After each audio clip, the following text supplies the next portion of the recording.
ఈరోజు మంతని మార్కెట్ యార్డ్కి సంబంధించి ఇక్కడ ఉన్న రైతు సోదరులతో పాటు మా వ్యవసాయ అధికారులు, మార్కెటింగ్ అధికారులు,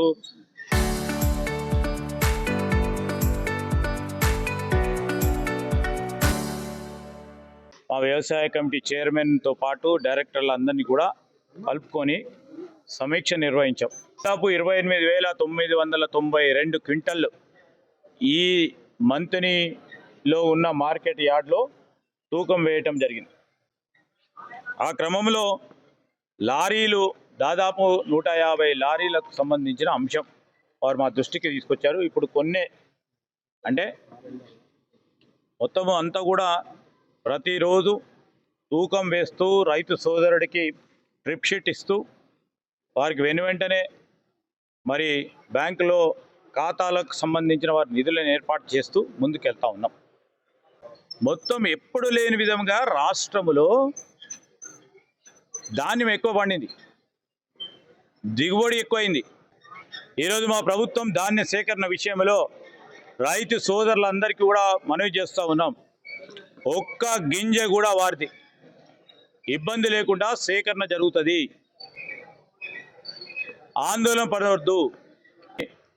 ప్రతిపక్షాలకు చెప్పి వర్షాలు పడుతున్నాయో తెలియదు మాకు, కానీ ఈరోజు అకాల వర్షాలు పడ్డప్పుడు మా బాధ్యత తడిసిన ధాన్యాన్ని తీసుకోవాలి, ఏ రైతుకు అన్యాయం జరగకూడదు ఉండొద్దని ఒక ప్రధానమైన ఆలోచనతో తడిసిన ధాన్యాన్ని కూడా తీసుకుంటామని వారికి ధైర్యాన్ని చెప్పాం.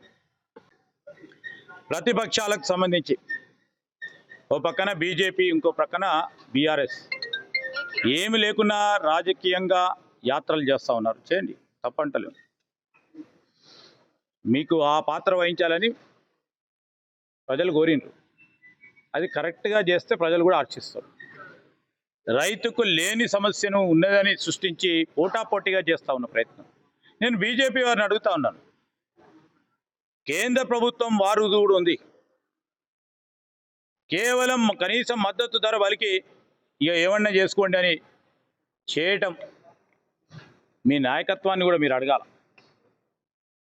పెద్ద ఎత్తున ముందుకొచ్చి ఈరోజు మన తెలంగాణ రైతు పండించిన పంటకు సంబంధించి ఎక్కువ దిగుబడి వచ్చింది కనుక మేము కూడా ఎక్కువ స్థాయిలో సహకారం అందిస్తామని ప్రభుత్వానికి, ప్రభుత్వ యంత్రాంగానికి చెప్పాల్సిన బాధ్యత బీజేపీ వారి పని. అది మర్చిపోయి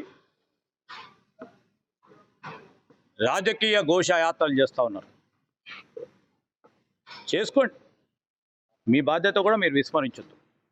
టీఆర్ఎస్ పార్టీకి సంబంధించి ఈరోజు 10 సంవత్సరాలు మీరు మీ హయాంలో రైతులు పడిన పాటలను ఇప్పుడు కూడా మర్చిపోలేదు.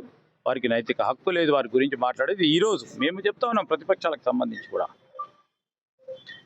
రాష్ట్రంకి సంబంధించి, రాష్ట్ర రైతాంగానికి సంబంధించి ఈరోజు అకాల వర్షాలు పడ్డా, ఈరోజు ధాన్య సేకరణ ఎక్కడన్నా జరుగుతలేదని కొన్ని సందర్భాల్లో జరుగుతూ ఉండొచ్చు. ఎక్కడన్నా అధికార యంత్రాంగం దృష్టికి రాకనో లేకుంటే ఏదో ఒక బస్తానో 10 బస్తాలో ఇక్కడ రాకుండా ఇక్కడ ఉంది తీసుకోవాలని చెప్పండి, కాదంటలేం.